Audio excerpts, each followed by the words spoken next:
บไปเลยอยู่ของเรา รู้แล้วตอนนี้อยู่ในหัวจะปกป้องผู้ฆ่าแต่แฝงฐานะแต่ร่างกายนี้ยังสามารถแข็งแกร่งขึ้นได้มากกว่านี้ก่อนจะได้รับแปลมามีคำพูดที่ได้รับจากมาตรฐานของสมาชิกในคณะคนแข็งแกร่งบางอย่างผมโหดใจครับถ้าหาเจอแล้วก็จะแข็งแกร่งขึ้นได้ต้องผู้ดีหาไม่เจอ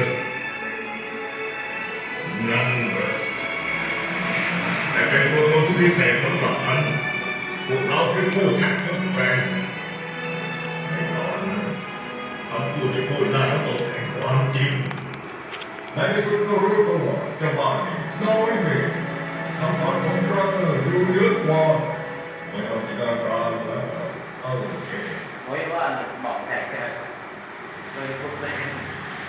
เป็นบอกมาได้ไหม